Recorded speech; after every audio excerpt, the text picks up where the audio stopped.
and welcome to another edition of Manners and More with Millena. I'm your host, Millena Gay, and I want to thank you very much for tuning in today. And today, my special guest is the fabulous Angela Gibbs. Today's topic is celebrity etiquette and role models. Now, before we get started, I'd like to give a few very special acknowledgments. First, I'd like to acknowledge Mr. Wiley's class in Florida. I know they specifically tuned in for our traveling etiquette as I met them, Mr. Wiley in the 5th grade class on the way to the inauguration. Hi there. Thank you so much for tuning in. I have to give a great big hello to my dear cousin Marley and her wonderful friends at Hampton University, HU.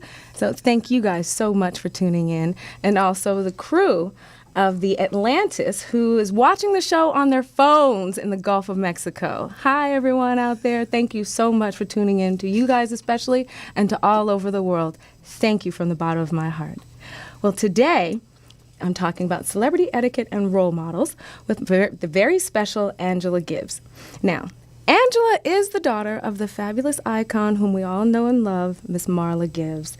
Now, we know her from The Jeffersons as Florence, from 227, from a host of television and film projects, and she's an absolute wonderful actress.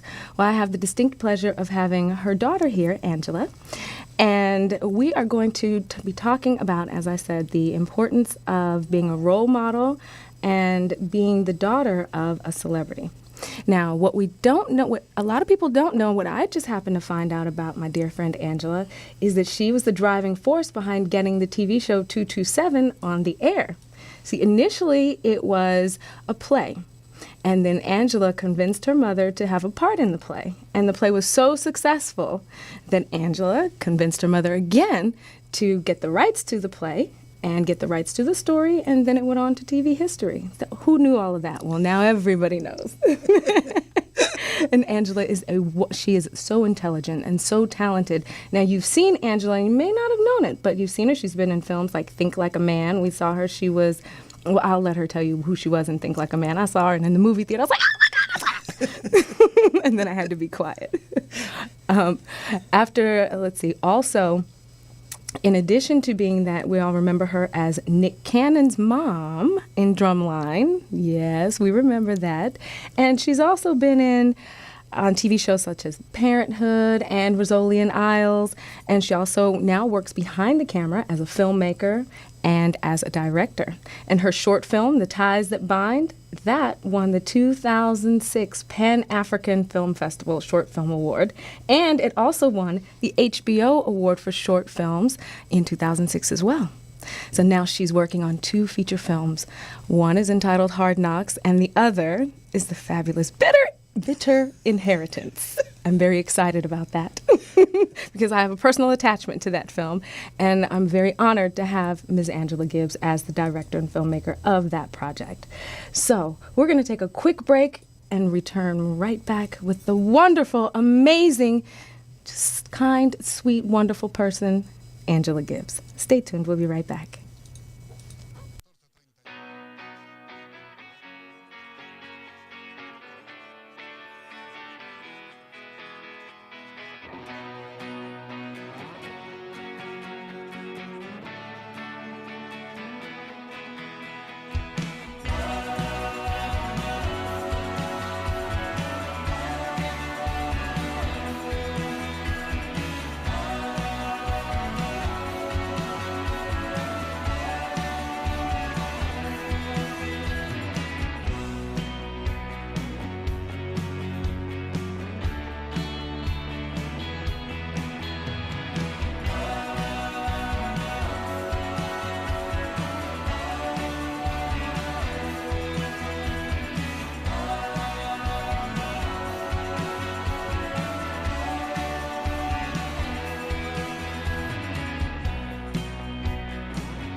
Hey, Are you tired of those same old energy drinks with bad taste? Make a switch to Pitbull Energy Drink with a guaranteed no aftertaste. Pitbull offers more energy with ginseng and vitamins B6 and B12. With a ginger ale lemon lime flavor, Pitbull meets the consumer's demand for better tasting and healthier energy products with a guaranteed no aftertaste. Make a switch to Pitbull Energy Drink. Pitbull offers more energy with ginseng and vitamins B6 and B12. With a ginger ale lemon lime flavor, Pitbull meets the consumer's demand for better tasting and healthier energy products. For more information on Pitbull energy drinks, bars, and mixes, visit their website at hiphopbev.com. That's hiphopbev.com. Online orders available at hiphopbev.com.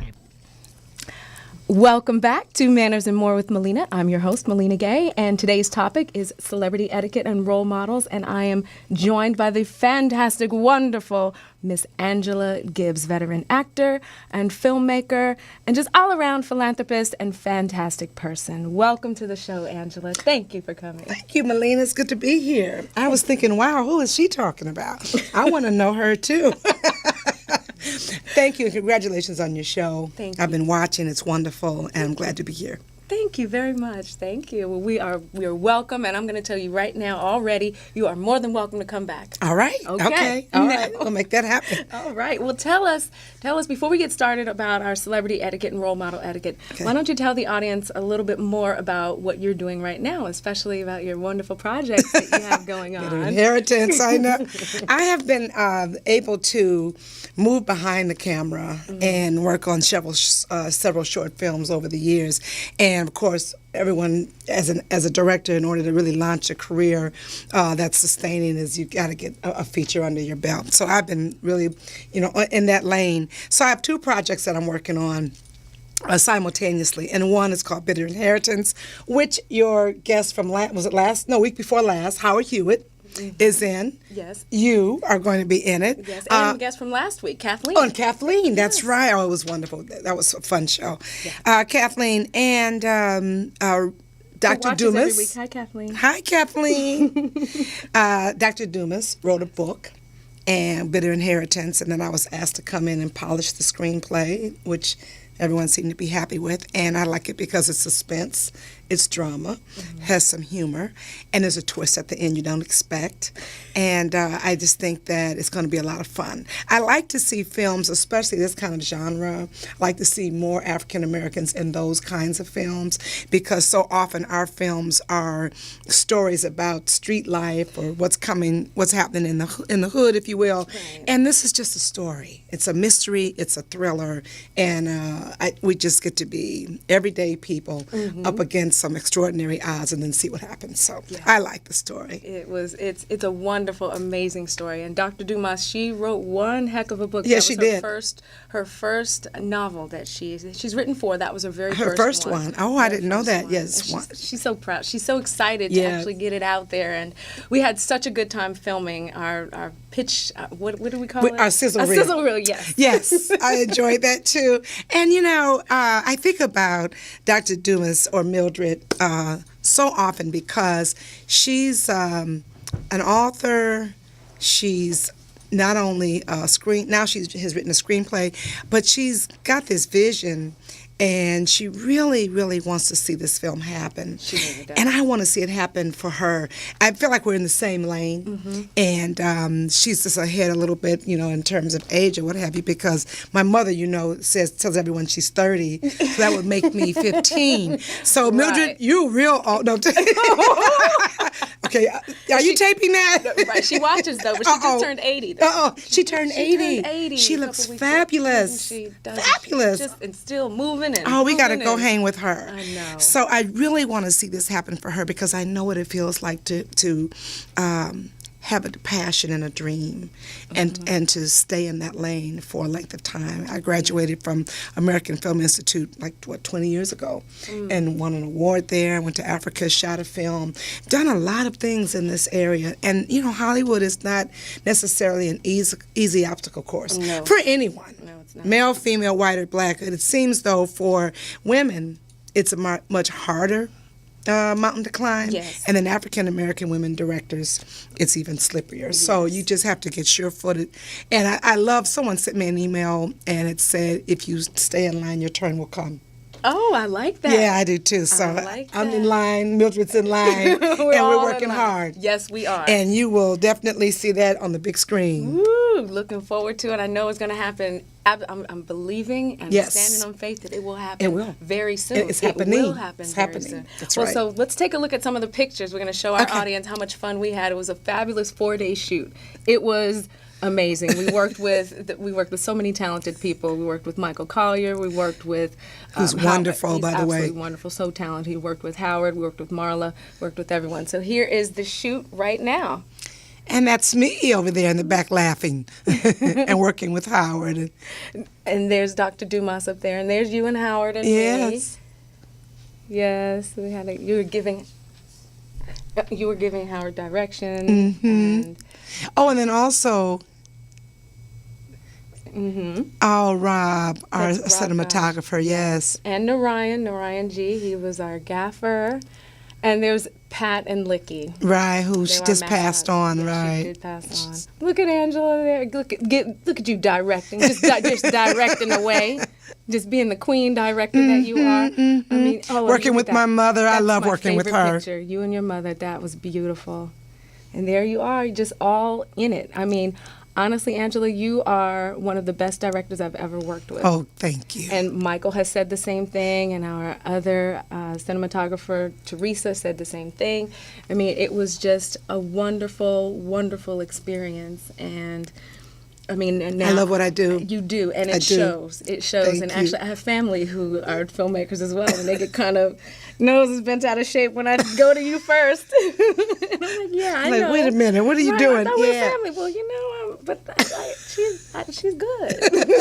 There's a way that you Thank have you. about you, and I was just sharing with someone the other day about how you just your aura and your spirit. And I know, but it's a shock. I can sometimes be a little bit on the excited side, excitable, especially when there's money involved and there's Yes. a job that has to be done. I mean, that's Yeah. the role of the executive producer, is to get it done Right. at all costs. Right. Get it done. Right. And so when people say things that are maybe not the nicest, especially in this, as you were saying, being a female is different, being African American, and then Right. being younger. Right. I mean, I'm very honored and blessed to hold the position and the title of executive producer of the film. But because I'm so much younger than so many people, they want to feel like they can talk to me any kind of way. Right, or not take you seriously. Or not take me Exactly. seriously. And I have to tell the audience, do you know, when we were filming what we just saw, one of the people told me to shut up. They said, And what did you say?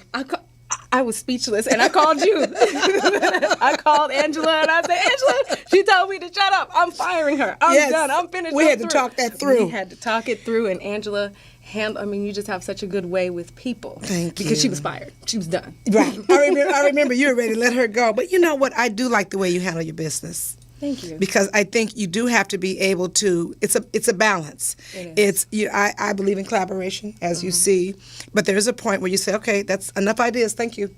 I'm directing. Let's move forward.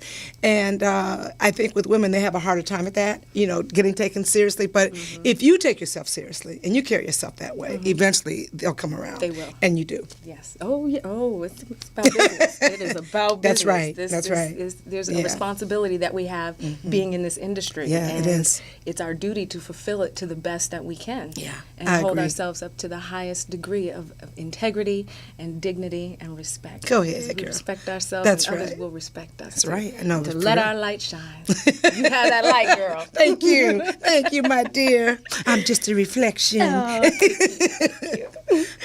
Well, I know that part of this wonderful light comes from your fantastic mother. Yes. Yes. And she is just, I'm just so honored that she is in the film as well. And there was a moment when we were outside by the fountain and she was talking to me. You had a moment. I saw it in your face. I know. She wasn't just talking about and reading the lines. Right. It was real and true. Yeah. And what she said to me will always stick with me, and now everybody can see it. Right. But she said, don't let them tell you can do anything, you can do everything. Right. Just do it. Right. Be careful. I mean, what she was saying to Right. me meant the to trust world. yourself. Exactly. Yes. And it meant not just for that moment, but forever. But for life. That's right. It was so... Okay, tissues, anyone, anywhere? Okay, well, that's not etiquette, is it? Right, Okay. right. No, not on the sleeve, not on the sleeve. Pull it in. Right. Don't mess up the eyelash. You're so funny. So speaking of your mom, you were so blessed, so blessed to have such a wonderful woman to raise you and to support you and help you along in the industry, or what people would think that you would be able to help along in the industry. Now, I know because I have some famous relations, but it's not about that. It's about who you are as an individual, and about accomplishing your own goals and what you have. So. I'm going to let you go back and finish talking about some of your other projects, and then we'll get into how important it is what the importance of having your mother as a role model means to you. Well, and speaking of other projects, besides the 2 features, there is a television show that I'm working on as well, a pilot. And other than that, I coach actors. I have a wonderful roster of actors that I work with and performers. And I also work as an actor. So I just, shot the Rizzolian Isles. And I've been very fortunate to be able to make a living doing what I love. And it was about stepping out on faith and opening up the space for that to happen. And trust. You mentioned trust. It's faith, it's trust, it's patience, and it's action.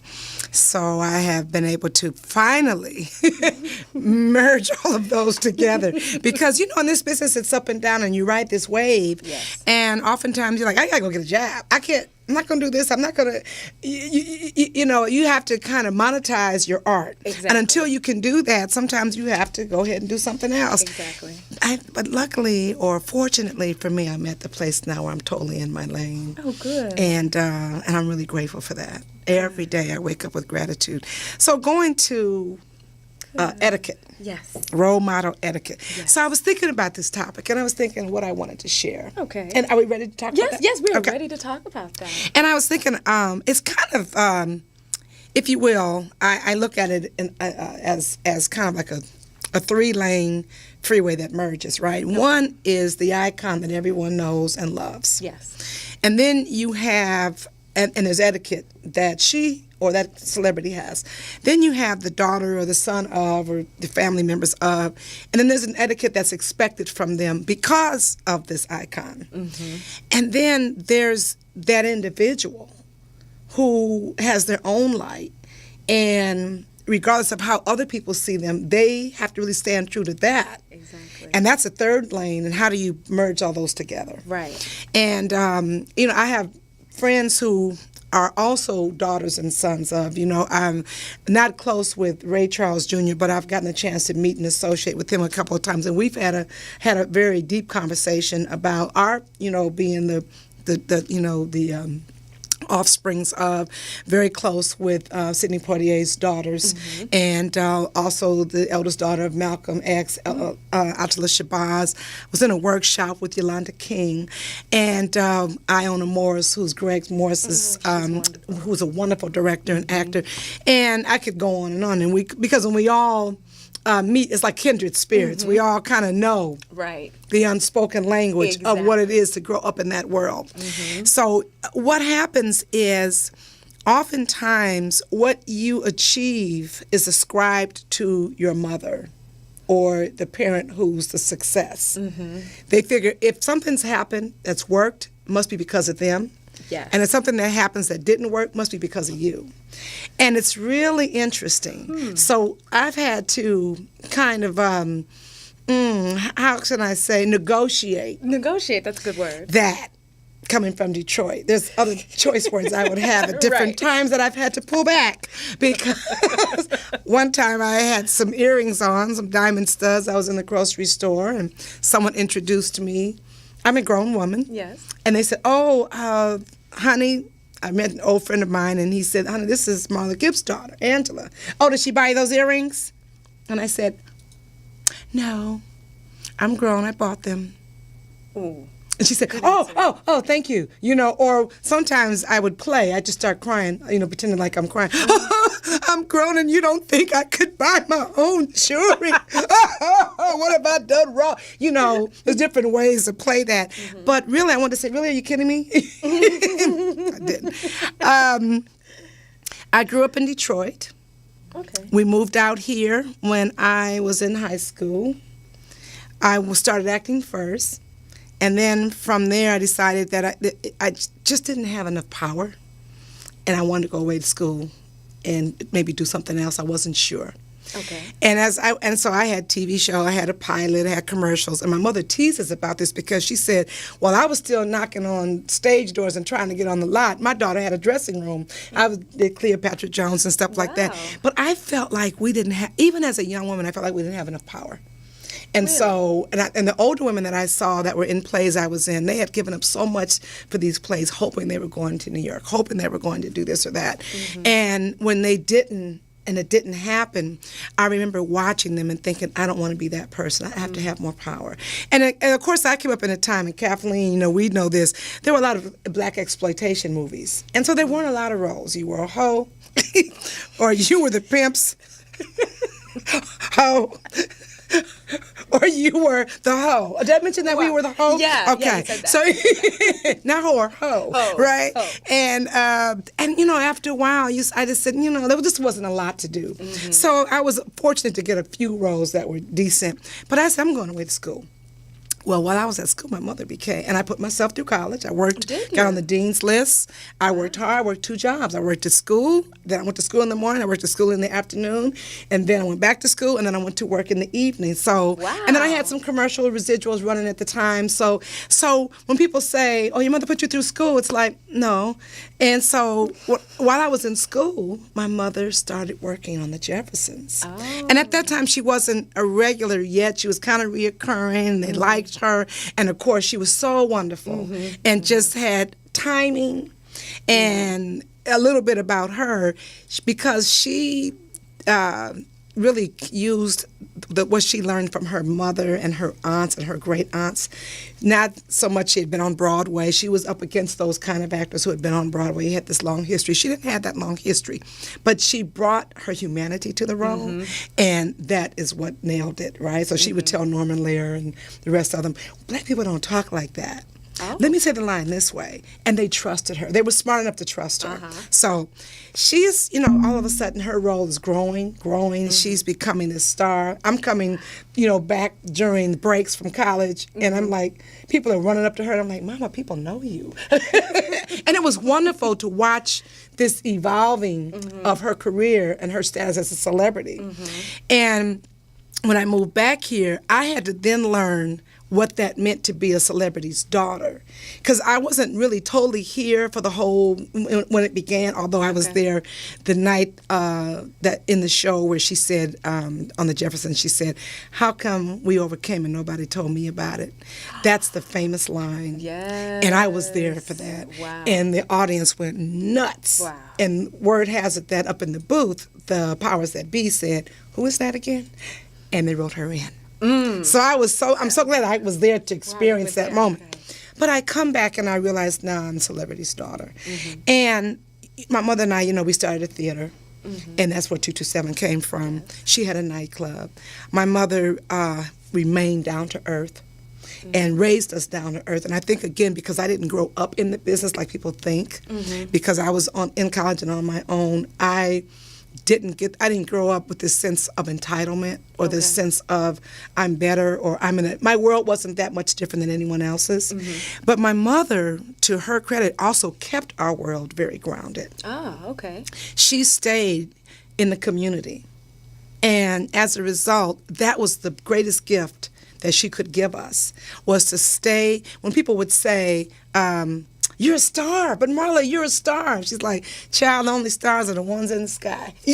Or you listen to me because I'm on TV, but what about your mother? What about your father? What about the guy who lives, down the street that's always looking out for you? He's the star. Right. So she kept it real. Wow. And so as a result of that, I began to realize that the greatest tribute I could give back to her was to reflect what it was I saw in her. Yes. So the integrity, the staying down to earth, the being connected with the community, the giving back, that was in me as well. And I wanted to always, protect that and reflect that.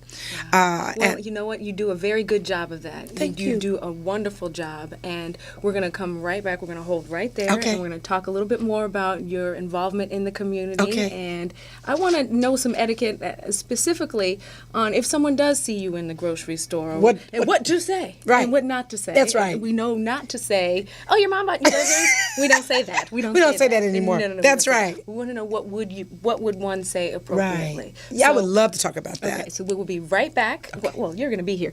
We'll be right back with Angela Gibbs on Manners and More with Millena after this quick break.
Welcome back to Manners and More with Millena.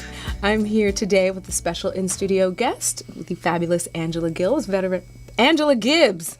Gills, where am I? Johnny Gill, New Edition. Oh my goodness, New Edition pops up all the time. I'm here with Angela Gibbs, veteran actress and filmmaker and philanthropist extraordinaire. And we're talking today about celebrity etiquette and role models.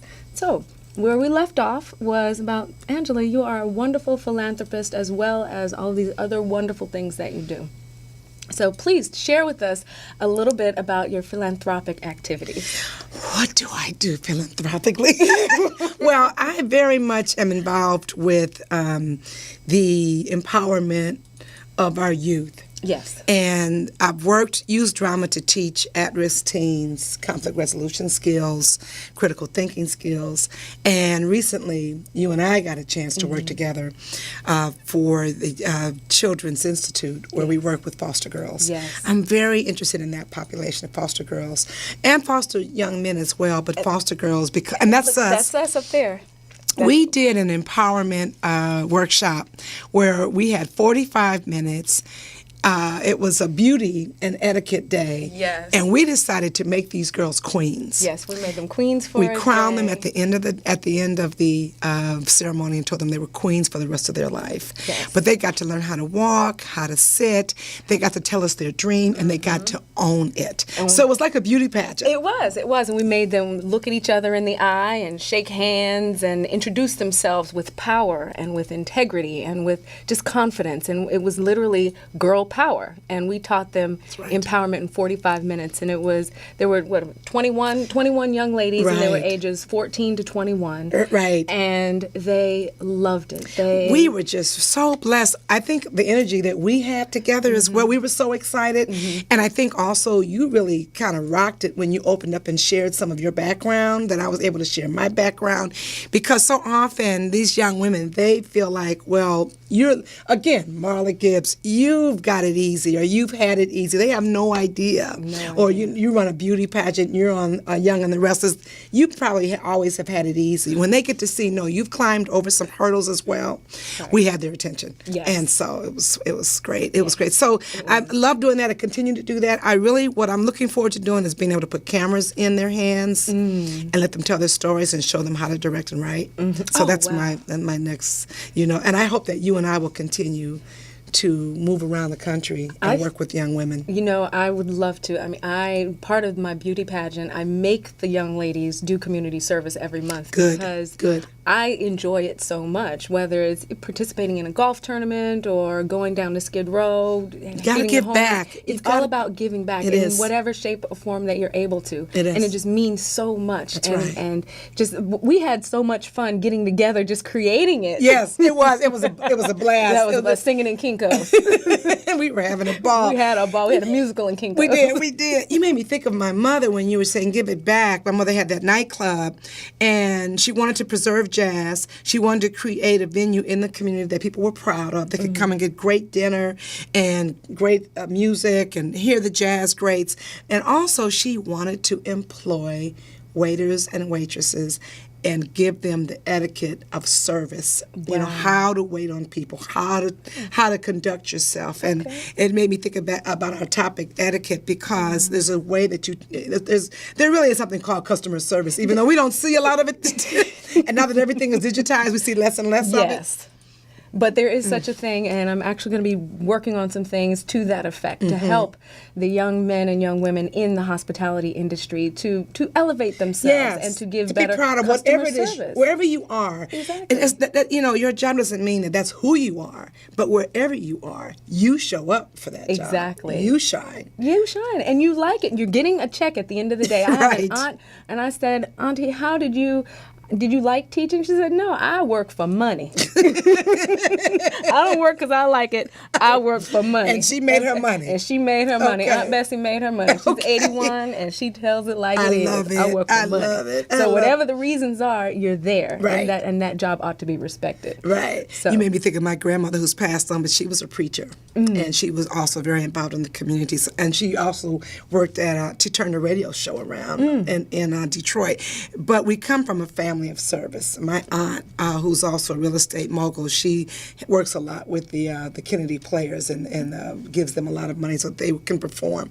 I do think you said it earlier. We have to, if we don't do it, who's going to do it? Exactly. We have to reach back. We have It is too much is given as much is expected.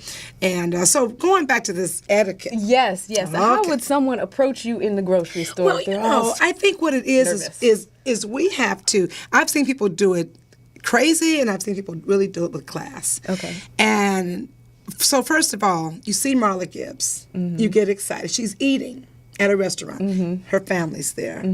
And you really want to say something to her. You step up and you say, I know you're eating. If this is not a good time, you give her an out. If this is not a good time, I could come back after your dinner, but I'd love to take a picture with you. Is that okay? Instead of, Marla Gibbs, like nobody else is sitting there. Can I take a picture? Come on over here, honey. Come take a... and it happens all the time. And she's in a fork full of greens. She's in a fork full of... Right, exactly. They don't know what we're talking about. We could be making funeral arrangements. They have no idea. I was, unfortunately mugged years ago. I'm in the hospital, in the emergency, and I'm bruised up. And my mother's sitting next to me. And somebody walked up to us like I wasn't even sitting there and said, we just love you. I'm sorry. We just love you. Can you... I was traumatized. She was traumatized, and that's how they function. Because there's so I think it's really always about your humanity, putting yourself in someone else's shoes. You don't know what her day is like. You don't know what she's been through. There was a time I think I shared this with you. My mother was in a car accident, and we were on the red carpet, and she was healing. Tell me that, yeah. So I had her, and we were I was taking her to different people on the red carpet because they wanted to take pictures. They wanted to interview her, and she said, "Oh, I'm getting tired," and she kind of, grabbed my arm, and I Gave said, you the signal. Let's go sit down." So this guy said, "Wait, I want one," and I said, "She's done now, maybe later." And he had an attitude. What? And next thing you know, I was written up in one of those little daily rags, like Angela Gibbs was the homeliest guest on the carpet. Oh, they really dogged me. Oh my goodness! But it was not true, and I knew that. My mother and I, we laughed. But it's okay because I can take the hit. I'm used to it, and it's okay. But I'm just saying that there is a way that you conduct yourself as a celebrity, but there's also as a fan. Give them the option. Just because that's what they do for a living doesn't mean they're not human. Exactly. Doesn't mean they don't have bad days. Exactly. Doesn't mean that they're not going through a tough time. They may be having a great day. But give them the option to say, not today. Now, my mother is extremely gracious. I do know other celebrities that will shut it down. She's not that girl. My mother's a sweetheart. She really is. And so she gets worn out. And so she looks to me to be that person. So sometimes people think that I'm being mean, but I just happen to know she's not going to do it, and she hopes that I will. And I'm like, that's enough, right? I'm sorry, not another picture. Can I take a picture? Can I take a picture? And there's all of a sudden there's a line of people that want pictures. Take pictures, right. But even though she's 30, she's in an older body. Yes. She does get tired, and she needs to be protected. Yeah. And I think even as icons and legends, as fans of icons and legends, I think it's also our job to take care of them as well. It is. That is part to of look our out charge. for them as well. We have and to. I will say that there are people that have come up to me who conducted themselves just like that. And those are the people you want to take pictures with. Those are the ones that are gracious. They're kind. They approach and say, "We just love you. We know you're eating. I don't even want a picture. I just want to tell you, you've changed my mother's life. My mother loves you." Oh. Or if you feel like it later, you want to give them the autograph. Right. You want to make sure that they get what they need because they honored her as a human being. Yes. First. Yes. And then as Marla Gibbs, the icon, second. Because first of all, that's who she is. She's a human being first. She's a human. So I think and then also I think on our end, at my brothers and I, we respect our mother. We respect her legacy. We have never wanted to be in the paper with any mess. Marla Gibbs' daughter running through a red light for the third time. I'm like, please, officer, don't tell me. Right. No, please don't tell my mama. Please don't tell. But really, we have really also walked the line in terms of protecting that image for her. And I think it saved me a lot of times from just, you grow up and there's a Hollywood parties and, hey, you want to come hang out, you want to do this, you want to do that. And I'm like, no. Because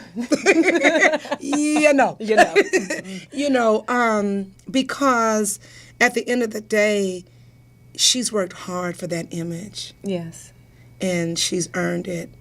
And I don't have a right to tarnish it. No, you cannot besmirch, mar, or mitigate. That's right. No, That's not. right. That is not all right. I understand And most that. of my friends that I was mentioning earlier who also were daughters or sons feel the same way. Yeah. It is a responsibility we carry as well. It is. It's a responsibility how I walk in a room, how I conduct myself during a dinner. Because, I'm being watched. I'm being watched when I don't know I'm being watched. You're being watched so much with cameras and by texting, and people are just saying, and they can't wait to say, find something. I knew. I met Marla Gibbs' daughter, and she was licking her fingers with some chicken wings. Which they might catch that. Well, right. But I'll do it like that. Well, actually, it's supposed to have a nap. Tell me how to do that, please. Okay, well, so on Manners and More with Millena, we discuss etiquette. And chicken wing etiquette is another Please episode. Please teach me that. But you simply hold it with 2 fingers and you bite lightly. Oh, I see. Yeah, and then you get home and then you roll up your sleeves and then you Yes. But really, it's about being polished. And it's about being real. Yes. Staying true to yourself and also keeping that polish on you. Yes. So that you uphold the integrity and the image that my mother has created. Absolutely. Yeah, and she has absolutely. worked hard to create a wonderful image, and she's such a role model Thank to you. so many people. Yes, And yes. I mean, it would just break people's hearts. To some people want to see the negative, but most people we want to, as you said, protect our That's role right. models. We That's have to right. protect them because that's who we look to That's to right. lead the way and That's to right. blaze that trail so that we can follow behind them. That's right. So with that, we're going to take a quick break. Okay. And we will be right back with Angela Gibbs on Manners and More with Millena. I want to learn more about that chicken.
Hi there, welcome back to Manners and More with Millena. I'm here today with our fabulous Angela Gibbs as the wonderful in-studio guest today.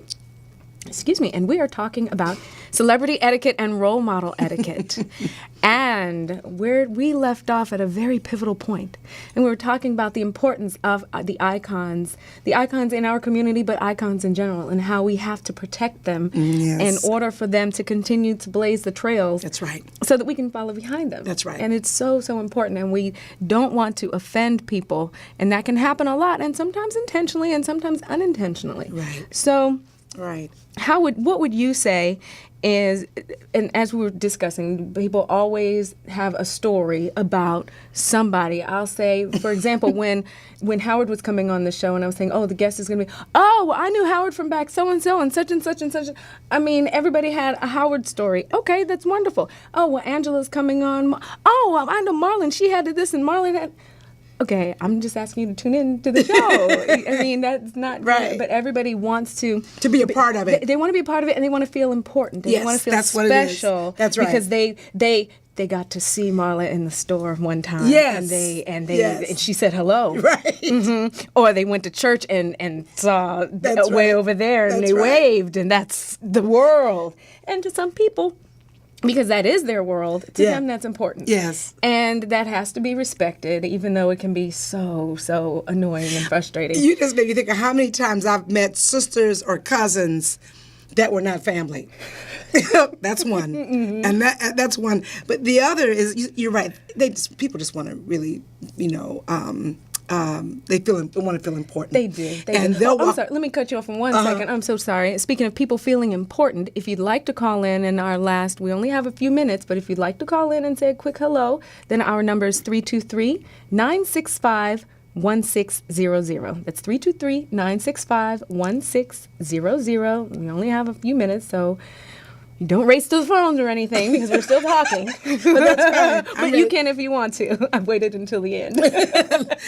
Love to take some calls. But you made me think about, this is some more etiquette in terms of just being honest and always showing up and being open, honest, and down to earth. People will see you one time in a grocery store or in passing, but they remember you because you're the daughter of, right? Yes. Or they met you with your mother, whatever. Right. And they've told everybody that you all are friends. And so when you run into them, they're like, you remember me, right? Right. And I learned early on not to say, because I used to think that was the right thing when I was younger. Like, yeah, how have you been? Because one day when someone said, who am I? And I said, I don't really know. Oh. So years ago, I learned that. Just stay honest. Stay honest. You know, I'm sorry I don't remember you, but thank you for remembering me. What's your name again? Oh, that's a good one.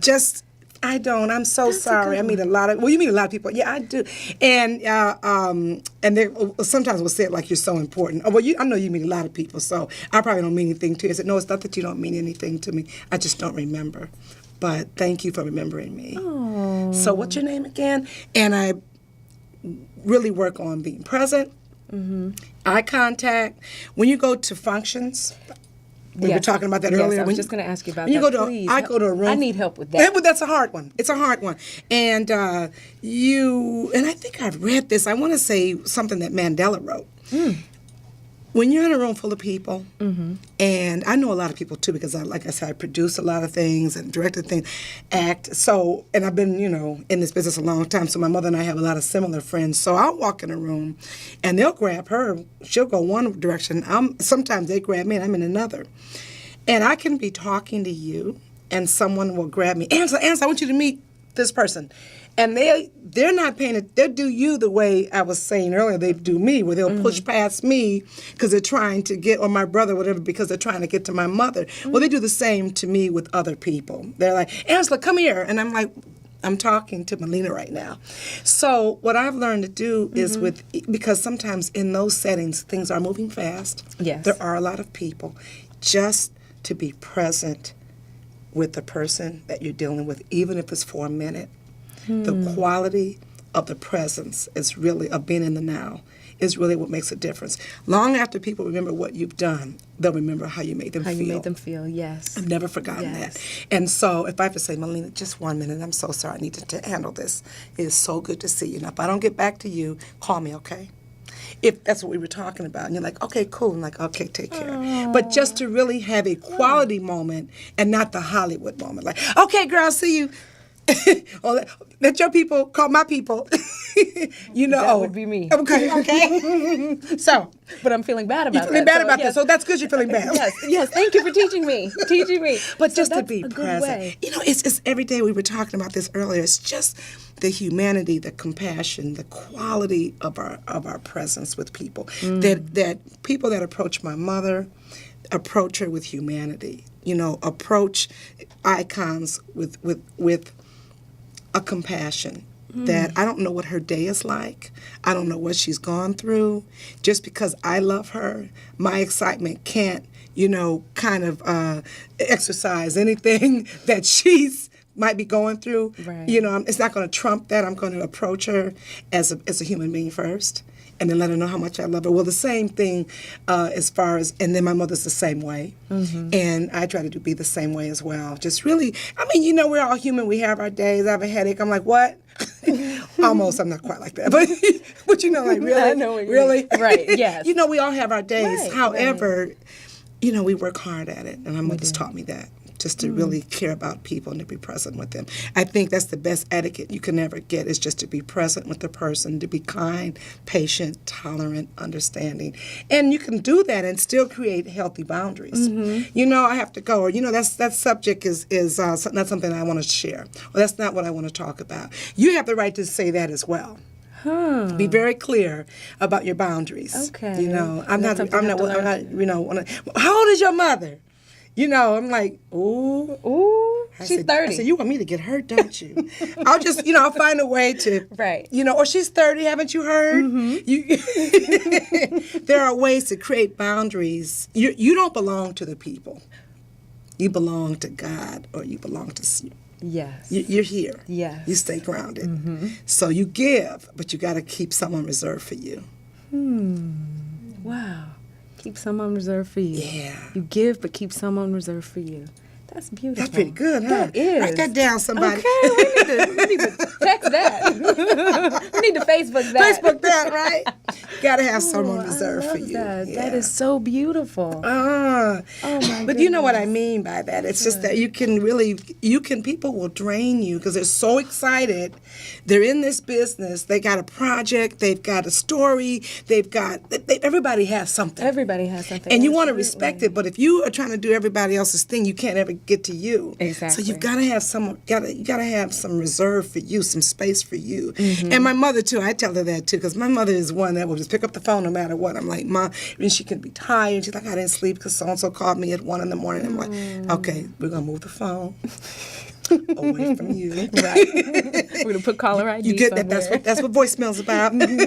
So that then, because she's so giving, that you. And Christmas dinner was off the chain. I know. can just I love that Christmas. I know it was fun. It was. It was fun. She's so giving, and we were raised that way. And my friends always get on my case. As you have too. It's like you got to slow down and do you. Right. So I'm saying this not because I'm such a maestro at it. It's because I'm still evolving. And as growing, well as someone who's understanding. Oh no, I have a right to not answer the phone right now. You do. You do. Because I'm handling this. Yes. Yes. I have to do that to myself, and so what I do is I actually hide from the phone. Right. I put you just put it in another room. Put it in the other room. Exactly. Really. And then I'm in the kitchen. That's or right. I'm downstairs, and then the phone is charging upstairs. That's right. And so I legitimately did not see it, did That's not right. hear it, and I feel okay. But I feel that if it's right there and it's ringing and I don't answer it, then there's a. I know. And between feel like I have texting, to. voicemail, and email, people can get to you so much. And there's sometimes this anxiety that because someone called me and I'm, mother's daughter, and they want to get to my mother, that I'm supposed to answer immediately. I'm supposed to be at their beck and call. Right. And no. No, not so much. No, not so much. Exactly. No. Let me tell you, you helped me with, because when I first met Denzel, even though he goes to my church, West Angeles, that's wonderful. I love Denzel. Wonderful. Yes. I also go to the Up Church now, which is fantastic. Reverend Della Reese is the presiding minister, she's wonderful. and she's Do you know, wonderful. little trivia, I used to babysit for her daughter, Dempsey, who was passed on back when I was 16 when I first moved out here. Oh, well, I know she and Franklin listen to the show. Okay. They do, so hello, Reverend Della. Oh, Hello, I love her. Yes. She's wonderful. Yeah. Wonderful. Yes. Just a wonderful person and such an icon. Another one, that's right. And she has imparted And so very much giving knowledge also, and yes. wisdom into me, and that she's given me a charge of being responsible. And she's really helped me in my spiritual journey and leading me on a path and of awareness and consciousness, and that's a whole nother conversation. Right, that's true, because I love that. 'Cause we can go down that lane. My mother. We can go down that Yeah, we lane. talk about spirituality. Always having that with you, carrying that everywhere you go. Yeah. But I can tell you the first time that I met Denzel, and it was pretty sad that I would go to West Angeles and I would look and see if Denzel was in the second row in that red tie, and then I'd say, oh, okay, so Bishop is talking, okay. And so That's funny. it's awful. But when I first met him, it was at an event at Universal Studios, and I forget what it was for, but I walked in with a group of my friends, and they were like, oh, that's Denzel. I'm like, that's Denzel, oh my gosh. So I'm walking slowly by, and I'm like, just all stared, trying not to, but kept looking. And then I eventually made my way over there, and I was very kind, and I said, hello, it's nice to meet you. I've been a fan of yours for quite some time. We go to the same church, West Angeles, and it was very nice to meet you. And would it be okay if later on I took a picture? We took a picture. So it started off nice. Right. And then he said, sure, later on, after it gets a little bit quieter, that'll be fine, because everyone will want one. And I said, okay, Yes. no problem. That's the other thing people should know is that when you approach an icon and ask for a picture, you're going to create a stampede. You are. Because once they see it, then everyone else sees it. So you want to think about that. Yes, So go ahead. Yes. Well, I waited, and then I kept walking around and kind of looking, and I felt almost like a stalker, but I didn't care. I wanted my picture with Denzel, I'm just saying. And so finally get up there and looked like, and I was like, well, can I get the picture now? So he said, okay. And so there was this, and so I just had a little camera phone, and so this other girl I didn't even know, I'm like, I'm getting a picture with Denzel, and I don't have a real camera. She's like, that's okay, I'll take it, and I'll email it. I said, you promise? She said, I promise. Okay, she's going to take the picture. He said, are you ready to take the picture? I said, okay. And then he goes, he puts his arm around me and says, "Oh, and you smell good too." Denzel Washington told me I smell good. Are you serious? Right. Oh my goodness, I could have lost my mind, and I actually was like, And so we're standing there smiling. We take the picture, and then I said, "Can I have a hug, please?" And he said, "Okay." And he gave me a hug, and I'm like, I can't believe I'm hugging Denzel. I mean, talk about major groupie, the ridiculousness. Right. Something I would never do now, but he gave me a hug, and I'm like, wow, that's great. Thank you. All right, thank you. Can I have another one, please? You're so Yes, funny. I did. I asked for another one. You are so And funny. he's like, No. not so much. I was like, okay, that's all right. That's so. I produced a play that Denzel was in. We went to Broadway, and with Ruth. But what's funny is that I never saw him in church anymore. Oh, he said that girl stalks Right. me. Let me get out of his church. No, he didn't. No, he didn't. No, No, I'm sure he didn't say that. But what I was going to say about him was I met him and I produced a play. I went on to Broadway later, but that was a wonderful experience. Checkmates. My mother was in it for a while as well, and Ruby Dee and Paul Winfield, who's passed on. But Denzel would come down to the school we had in the community and speak to the class. And he was the first person that I ever heard say, because I would say, Denzel said, and they said, well, Angela, that's really an old quote. I'm like, oh, because Denzel said it. But Denzel said, was telling the actors, luck, there's no such thing as luck. And he said his grandmother used to tell him that, luck is when preparation meets opportunity. Yes. And he talked about his work ethic. And I got to see his work ethic, because when we went from a 99-seat theater to Westwood Playhouse, which was a bigger home, we just kept growing, and eventually went on to Broadway. While the other actors were taking a break, because we needed to take a break to rebuild the set for the bigger stage, Denzel would show up almost every day and watch them as they built it, and he'd stand around on the stage. And as a matter of fact, one of the crew members had to come and say, could you ask Mr. Washington to get off the stage, because we have to build, because Denzel was letting them actually erect the set around him. Because he was, listen, by the time that play opened, Denzel could talk on the phone and reach back. He knew it was his place, and get something from the cabinet, and he just owned the space. I learned so much from watching him. Good guy, though, so sweet as he can be. Yes, and another icon and legend, and just a wonderful, wonderful person. Yes. Well, it is a time for us to wrap for today's show, unfortunately. Unfortunately, now we will continue, because I'm coming over to your house right now, and we are going to continue our chat. Okay, all right. But thank you so much for having me on the show. You're so welcome. Thank you so much for coming and for sharing your experiences with your fabulous mother, who's a wonderful icon and a trailblazer, and just for you doing what you do, because you are an icon and a trailblazer, and you're helping Hopefully me. one day I'm moving in that direction. You are. You're already in that direction, because you're blazing trails and leading paths with dignity and respect and grace and beauty, and letting other ones who are coming behind you, such as me, and coming behind me, and just leading it forward. So thank you for what you do to give back to the community. Thank you for what you do and give to the entertainment industry, and just in humanity. Thank you for being a wonderful person. And I just love you, my friend. Oh, can I get a hug? Can I get another one? Okay.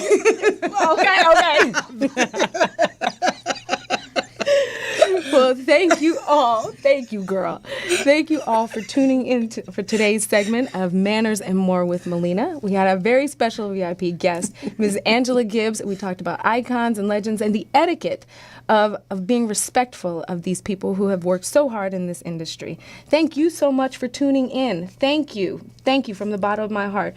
Please push the like button, and please tune in next week when we'll be talking about teenage etiquette. Now, I know some of us have teenagers, know teenagers next door, and we were teenagers ourselves. So we definitely want to hear what the teens have to say about etiquette, because believe it or not, they want to know, and what they really do want to know. So that's what we'll be talking about next week. In the meantime, you take care and be etiquette wise.